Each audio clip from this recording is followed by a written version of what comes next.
C'est l'heure maintenant de vous présenter le point COVID-19 à Mestoyas avec le chef de FMO. Chinishkumitan Roger, Kwe Casino, Kwe Piakominutz, bonjour à tous.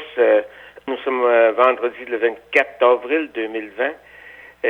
Ça fait déjà 6 semaines que la pandémie a été déclarée.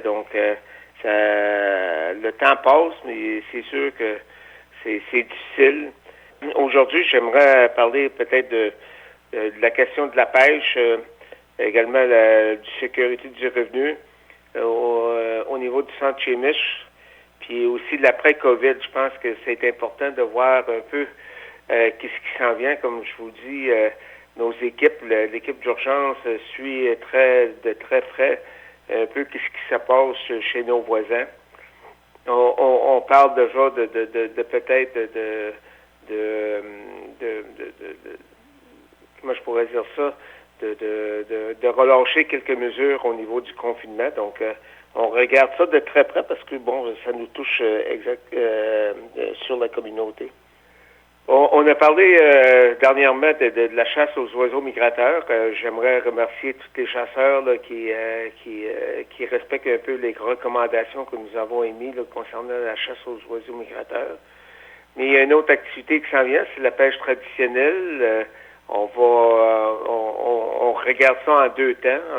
Là, présentement, pour la pêche à la ligne sur le Chicasino, donc sur nos territoires traditionnels, c'est sûr que c'est encore autorisé. Il y a quand même des modalités, des précautions particulières qui doivent être respectées. On sait que présentement, les bureaux sont fermés, donc on ne peut pas faire l'émission des certificats d'identification pour les pêcheurs. Mais le code de pratique concernant les prélèvements fauniques continue de s'appliquer pour cette activité. Donc, les principales modalités et précautions sont à respecter, puis sont identifiées sur notre site web sur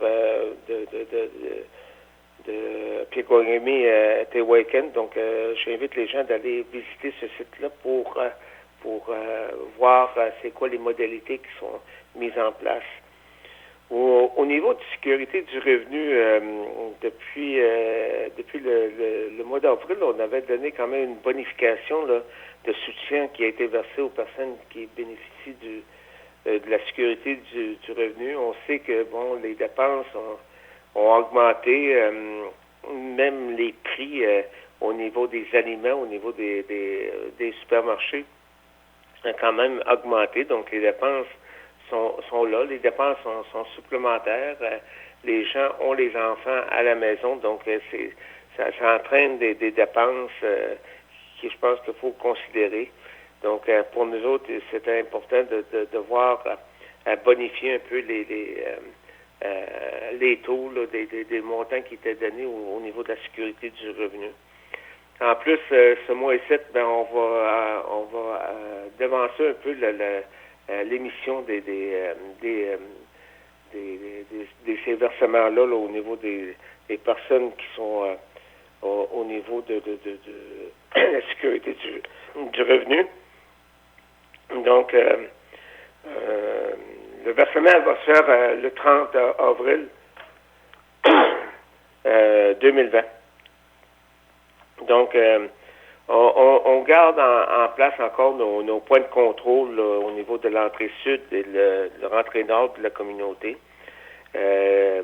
Donc, les gens travaillent encore là, nos policiers, les autorités. Donc, on avertit les gens parce que qu'est-ce qu'il faut contrôler avec notre profil de santé, c'est les voyages non essentiels qu'on appelle. Donc, on demande aux gens de continuer de faire ça de cette façon-là. C'est sûr qu'on regarde aussi combien de personnes qui sont dans les autos. Il y a plein d'éléments qu'il faut faire attention pour respecter un peu les consignes qui sont données là, concernant la situation qu'on vit présentement.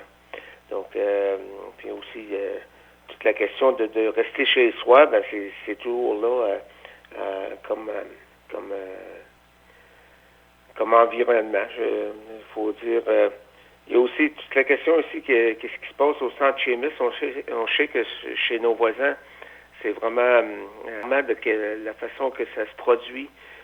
Il y a des situations vraiment hors de contrôle. Heureusement, chez nous, tout semble bien aller. Il y a même on donne un soutien technologique à nos gens. Donc, il y a des tablettes qui sont mises à disposition déjà pour qu'ils puissent communiquer avec leur famille.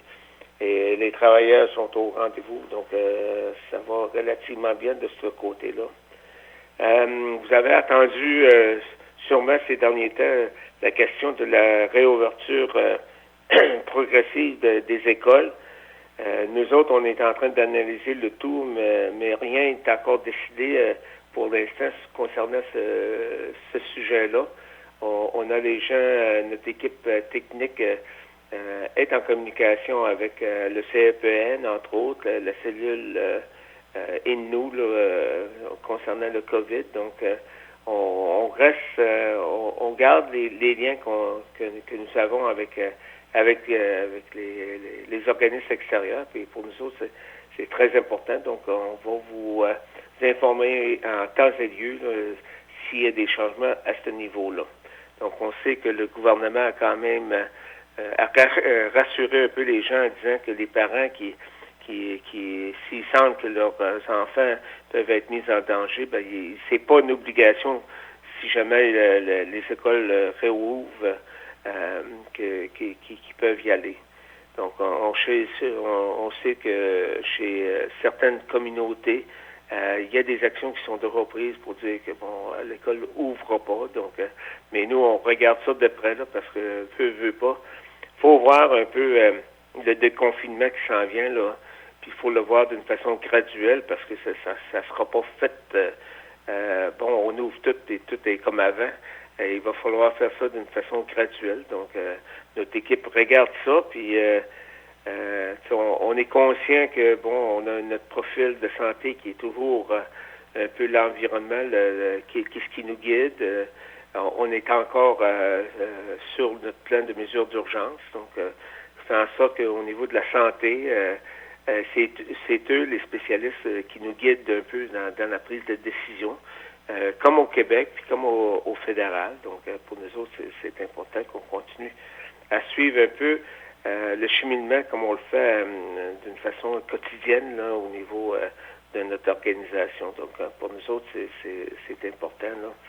Puis, c'est sûr que on voit ça s'en venir, même s'il y a des démarches qui sont faites pour le déconfinement, je dois vous dire qu'il va y avoir quand même des consignes qui vont demeurer, dont, entre autres, la distanciation physique, donc de rester à 2 mètres de distance, ça c'est sûr. Puis on voit que probablement il y a des consignes qui vont s'appliquer aux différentes, comment je pourrais dire ça, tout dépendant de l'âge qu'on a, il va y avoir certaines consignes qui vont s'appliquer et d'autres pas. Donc, on vous demande de suivre ça, puis on va vous garder informés sur ce déroulement. Au niveau du bilan, on est quand même, malgré tout, on est chanceux là, au niveau des gens qui ont le COVID-19. On sait qu'au niveau de la région, on parle d'environ 257 personnes qui sont confirmées ayant le virus avec eux. Il y a quand même au-dessus de 100 personnes, 110 personnes qui sont rétablies. Il y a eu quand même 16 décès au niveau régional. Ça touche plus les centres pour les personnes âgées. Donc, pour nous autres, c'est quand même bien. Dans notre secteur à nous qui nous touche au niveau de la MRC, il y a quand même moins de 5 cas qui ont le COVID. Donc, dans notre communauté, on n'a eu aucun cas qui est répertorié. Donc, ça va quand même bien, mais je pense que c'est un peu l'effort de tout le monde. C'est grâce à qu'est-ce qu'on a mis en place pour éviter que ça se propage avec les barrages routiers. Donc, pour nous, c'est vraiment important. Donc, je voudrais quand même rappeler aux gens que les consignes de conserver une distance de 2 mètres entre les personnes, de se laver les mains régulièrement. C'est vraiment les deux éléments qui sont vraiment nécessaires là, pour essayer d'éviter le confinement, la propagation du virus. Et puis demeurer à la maison, ça c'est sûr. Donc, présentement, on n'a pas vraiment de nouvelles officielles sur... il y a des recherches qui se font pour essayer de trouver un remède puis un vaccin pour ce virus partout dans les différents pays. Ces travaux-là continuent, puis on suit ça également de près. Mais les recherches se font, donc il y a beaucoup de gens qui travaillent à ce domaine-là. C'est sûr que si on peut trouver un vaccin, ben ça va soulager un peu tout le monde, puis on pourra protéger peut-être les gens un peu plus. Mais jusqu'à cette date-là, ben faut vivre avec la possibilité que le virus contamine des gens chez nous. Donc, je demande aux gens de rester alerte, puis écouter. Notre ligne d'écoute est toujours ouverte là, au 418-618-1546 pour aider aux gens de parler, s'ils veulent communiquer avec les gens, s'ils veulent discuter de n'importe quoi, cette ligne-là est ouverte.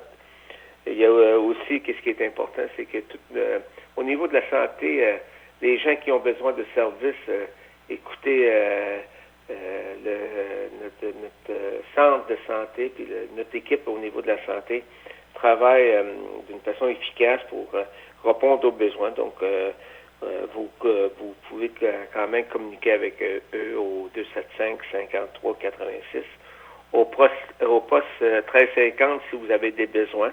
Je pense que c'est important que les gens le sachent. Notre équipe d'urgence continue à suivre l'évolution de la situation.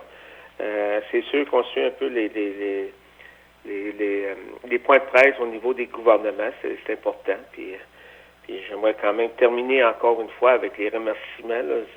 Il y a un travail énorme qui se fait présentement là, à Mishtoyats.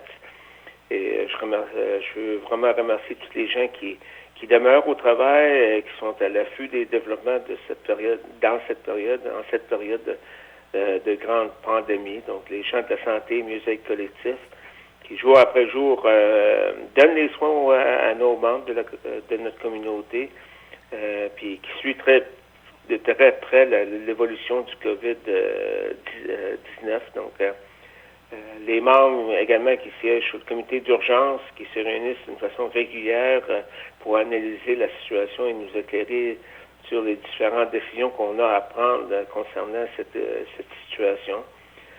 C'est sûr que les membres de Katakou Mecheta qui demeurent à l'écoute des gens d'ici et qui gardent un contact étroit avec la population, les gens du service de la sécurité publique qui tiennent fort les points de contrôle, c'est pas facile, mais je pense qu'il faut continuer. C'est grâce à ces mesures-là qu'on est dans la situation qu'on est, donc faut continuer, puis on verra très prochainement de quelle façon qu'on va réagir là, au déconfinement qui se dessine là, au niveau de nos voisins. Donc, faut regarder ça de près. Les gens au niveau de l'éducation qui maintiennent des services de soutien au niveau des étudiants, puis même aux travailleurs. Donc, gros merci à eux autres aussi. C'est sûr que les gens des infrastructures, on les voit régulièrement, puis écoute, ils sont quand même là sur le terrain, puis c'est bien, puis ils sont là depuis le début, puis on peut compter sur eux autres. Donc, merci beaucoup pour ces gens-là. Puis également à toute la population de Mishtoyats, les efforts que vous faites sont soutenus. Puis qu'est-ce qui est important dans ces temps-ci, faut pas baisser les bras. Puis écoute, Chinishkumnao à tout le monde, c'est vraiment spécial de voir la façon qu'on travaille ensemble pour passer à travers cette situation-là. Donc, je souhaite une bonne journée à tout le monde, puis une bonne fin de semaine. Chinishkim now.